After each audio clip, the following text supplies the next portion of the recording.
more about the assassination attempt on former President Trump in Pennsylvania. Yeah, questions are rising about how this could have happened. We're joined now by our Juan Fernandez. And Juan, you're speaking with retired military officer Hal Kempfer. That's right, Gio, Leslie, so let's get right to it. Thank you so much for joining us. All right, there he is there. Now, having attended political rallies, especially for a former president, they are highly secure, tightly secured. People are checked in the areas, hours before. He can hear us there. What went wrong for this? We're sending it back to you guys? I think we're having some difficulty there with the mic and getting him to hear our questions here. And it seems like he could probably hear us right about now, so we can try again in terms of asking the question. All righty, let's go right to it. Can you hear us, sir? Yes. All righty, great. You know, you've attended many of these political rallies before, especially for a former president. A lot goes into these rallies. Can you give us an idea what went wrong here? Well, a lot of things went right. Obviously, if you saw the reaction by the Secret Service, where the former president, he was grazed. I'll get into the shot later, but he went. He immediately got to the ground. Secret Service was probably shouting instructions as they were getting around him. They covered him up, basically using their bodies and their ballistic vests as a shield. And of course, once they had determined the threat had been neutralized, they got him off the stage into the armored SUV, and they got him out of there. That's exactly what the playbook says they're supposed to do. The counter sniper that is employed by Secret Service took the sniper, the shooter under fire, neutralized.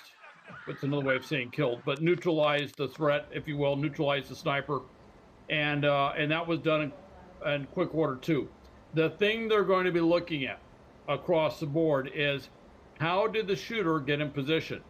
That was not far away. That's if you're a decent shot, you can take an AR and you can hit a human-sized target without too much difficulty from that distance. They're going to question how did they get so close to the stage? How is it that if he was discovered earlier, why he wasn't dealt with earlier? There's going to be a lot of questions on that part, and of course to find out if the threat was identified well before the event occurred. That's right. Now we're entering a very heated campaign season here, the election a few months away. What will Secret Service do to increase security for both former President Trump and President Biden for the remainder of this election season? Well, you're kind of seeing that now. You're certainly seeing it in New York, where you're seeing a lot of mostly local law enforcement augmenting the Secret Service to protect various different buildings and things associated with Donald Trump, but also you're going to see a lot of enhanced security at every place that they think could be tied to the election or could be tied to political figures. One of the things we don't know, I will tell you from movies and things, we're kind of conditioned to think, well, this is probably a lone wolf. We don't know. Right. This could be part of a broader conspiracy. If you want to go back to Lincoln, that was part of a broader conspiracy. That was not a lone wolf.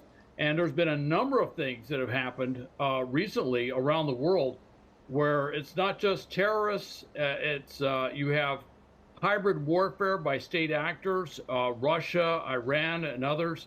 So they're going to be looking into a lot of different things to figure out what exactly is the threat and what is this threat capable of doing.